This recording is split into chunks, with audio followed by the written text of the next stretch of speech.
Good morning, everybody. I'm grateful to be able to join you today from my living room in England and for the opportunity that I've got to participate in this conference, even though I'm unable to be there in person. My research asks the question, how do students construct their identities in the context of a Catholic secondary boarding school called College St Andre, where I was privileged to teach for 5 terms over the course of 2 years.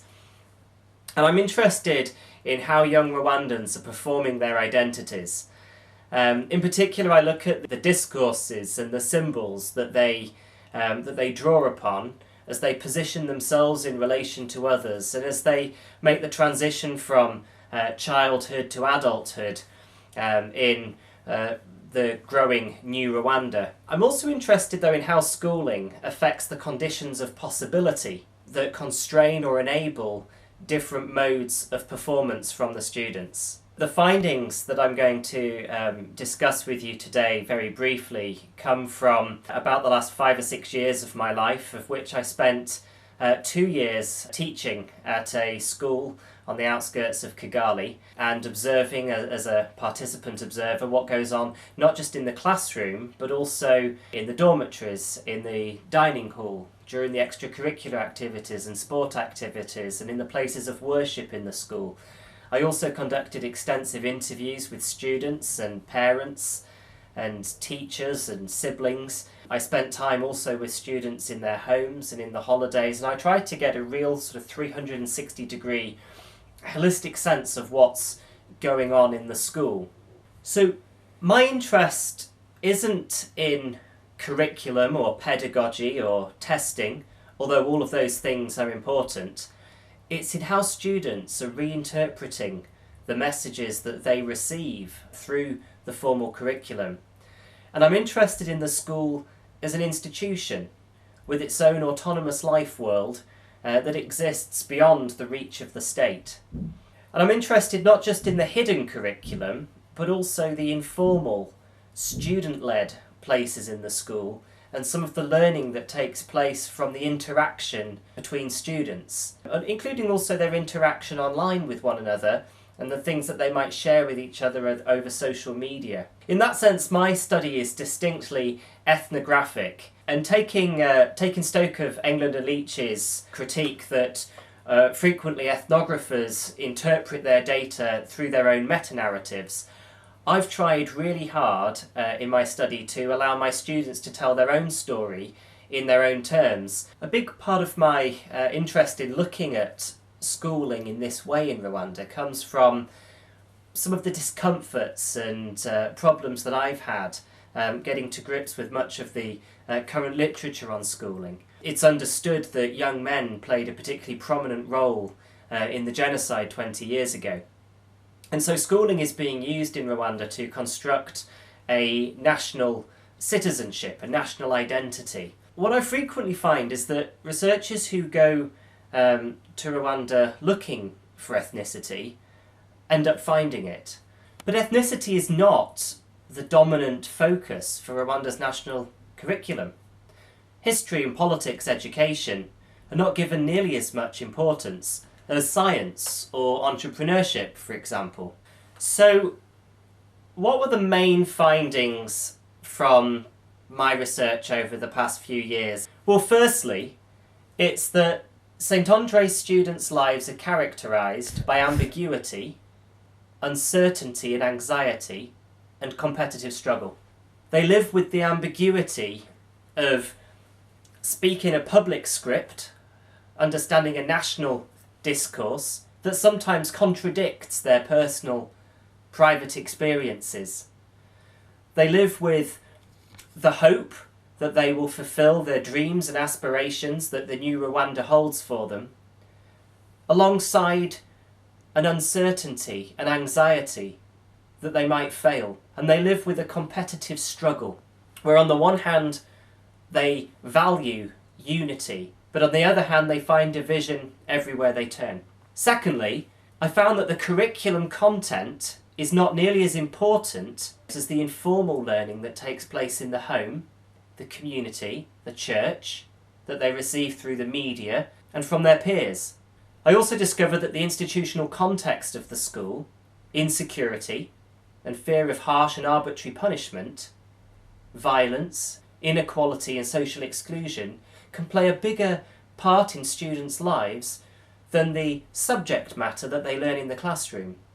And finally, I discovered that government discourses are often reinterpreted as students mix them with their own grassroots discourses in the performance of their identity. The performance of their identity is A, status enhancing, and B, face saving. Now I'd like to talk you through some of these ambiguities and tensions that students at St Andre live with. Let's begin with the discourse of meritocracy. Entrepreneurship education is increasingly important in Rwanda, and students at St Andre have really grasped this, the idea that everybody can prosper, that everybody has an opportunity to succeed, and it's up to each individual to use their talents and resources and to work hard in order to benefit not only themselves but also the state. There's an emphasis on paying tax, and this is taught as part of the entrepreneurship curriculum. So there's this idea of fairness and meritocracy and good citizenship. And if you were to look at St Andre and look at the day-to-day life of a student, you could well believe that you're looking at a kind of Foucauldian total institution. Students wake up at 5 o'clock in the morning, they go in silence to early morning studies, they go in silence to breakfast. The first time they're allowed to talk is 7 o'clock, when they must worship in their respective churches. There's an assembly around the flagpole at 7:45. At 8 o'clock they're in class, and their day is structured in class. They're told who to sit next to. They go to a dining room at lunchtime where they're told who they must sit next to. After school there is a mandatory 1 hour of sports from 4 till 5 p.m. and by 6 p.m. they must be back in a classroom studying, and they must be in silence until 7 a.m. the next morning. Punishments can be brutal. It's frequent to see children beaten with sticks and cables, made to walk on stones with bare feet. They can be made to kneel for being a few minutes late, and so in many respects this looks, as students often described it to me, like a prison. And yet there are also many spaces where students resist authority. There are places where the children learn together. There seems to be a rule against nearly everything. They're not allowed to have photographs of their family, not allowed to bring in any kind of treats or special objects from home during the 3 to 4 months that they're in the boarding, often without seeing members of their family. They are told when to eat, they're told when to pray, and it seems that there are many rules, and yet they're frequently broken. The student seldom knows what to expect.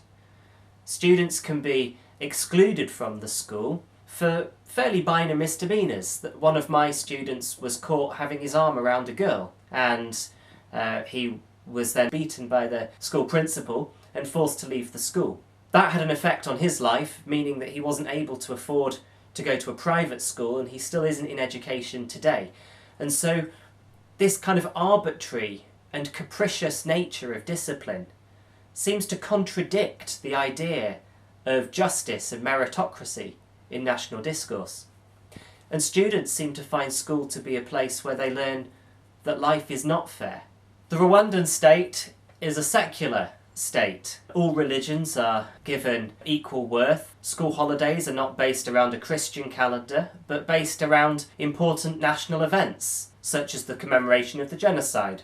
And yet religion has a very important place in the life of students. Not just Christianity, Catholicism, Pentecostalism, but religion in different sense, witchcraft, demons and poisonings. I came to discover that whenever a family member of a student died, the cause of death was nearly always poisoning by somebody close to them, an extended family member, in a jealousy over inheritance or over a marriage.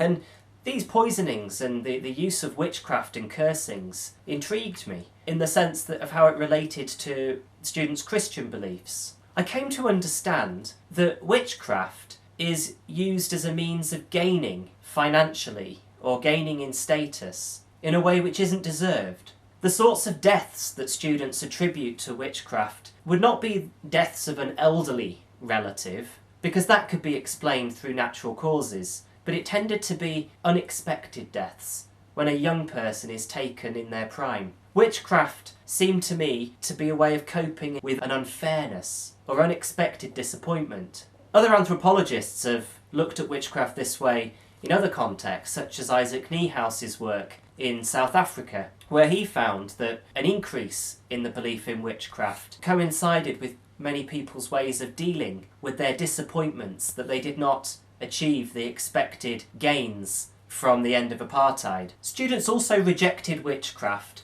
as something which was backwards, uncivilised, and anti-modern. It wasn't something that they associated with the powers of the state, as can be seen in some African contexts. Witchcraft was nearly always something associated with rural areas, with uneducated people. It seemed to be always something that other people do.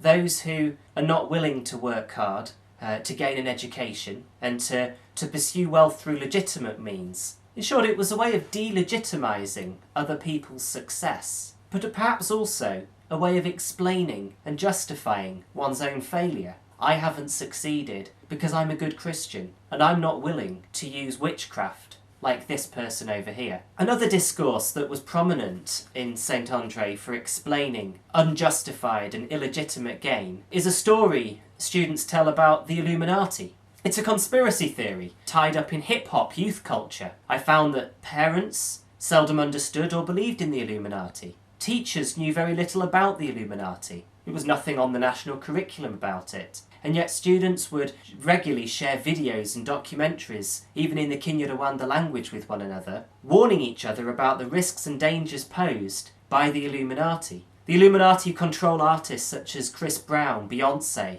Rihanna. And as I tried to understand this more, it occurred to me that the Illuminati seemed to be a proxy for neo-colonial interference. Brad Weiss looks at the Illuminati in some of his work, and it's looked at in the context of Tanzania. And it seems to me that the Illuminati is almost a proxy for the white appropriation of black culture. And this idea that there are secret international forces, people that want to manipulate black people, them for their own selfish gain.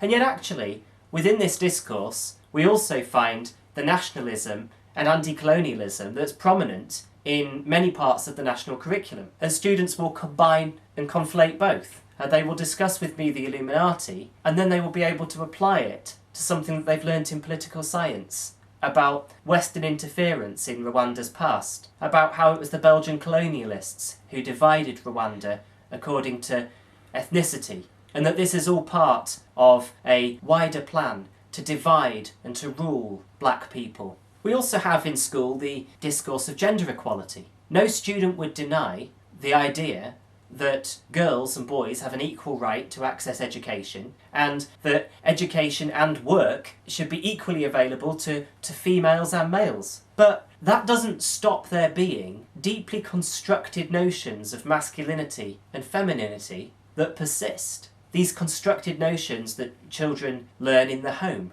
in the church, or in kind of peer culture, macho, male, youth culture, where they learn the way to be men. They learn that men don't cry.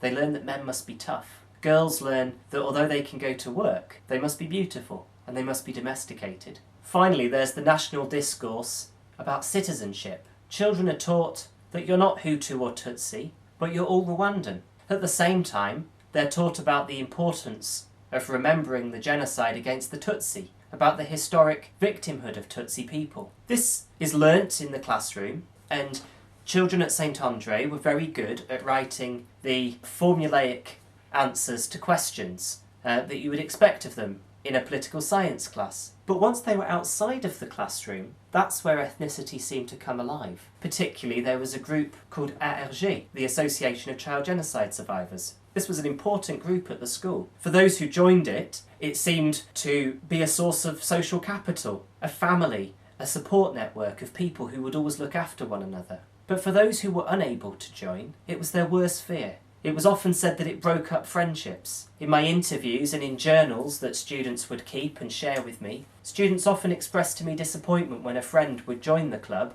because they knew that the club would dominate their friend's time and that it would spell the end of their friendship. Membership of the club required one to be considered a genocide survivor. There were no children at St Andre, while I was there, who had lived through and experienced the genocide. They were all born after it. But you could be designated a survivor if your parents would have been targeted, or if your parents were survivors. This in fact extended beyond that to people who had come into Rwanda since the genocide. And so in actual fact, being a genocide survivor or eligibility to join ESRC simply meant being Tutsi, which seemed to create a division in the school. No Hutu student ever spoke of Hutu and Tutsi in those terms. They knew that the public script did not allow it. But there was a palpable sense that there was an injustice taking place. Equally, many of the students who were Tutsi would still feel a sense of victimhood. When the boy I talked about earlier was excluded from school, the reason he gave me is it's because I'm a Tutsi. They denied my mother an education, and now they're denying me an education, he said of his principal, the head teacher of the school. And so through looking at religion, national identity, gender, ethnicity, people's sense of wealth and unfairness around material gain, I gained a sense of students' identities. Now that's been a very quick summary of many years at work, and I couldn't possibly do justice to the complexity of these discourses, but the sense that I'm trying to convey is that students at St Andre lived with ambiguity, that there was a national curriculum, and it was something that they would draw upon and use, but not in isolation, not in a vacuum. And I suppose also that there was no point in asking which identity was the real identity when I would see contradictions in the way that students would present themselves in different settings, because the whole concept of truth and true identity seems quite value-loaded. Nyomja has argued that the Western epistemology that requires there to always be a truth, something that can be evidenced and seen in a kind of positive sense, just doesn't really exist in an African epistemology. He argued that the opposite or complement of presence is not absence, but invisibility. And so things like the Illuminati and witchcraft begin to make total sense, because although not seen, their effects can be seen. And what are those effects? Well, they're the effects of the unequal distribution of reward, unexpected misfortune, unexpected gain, seemingly arbitrary nature of life. And I'll leave things there, but I'm grateful for you taking the time to listen to me. My name's Sam Rushworth. Thank you very much.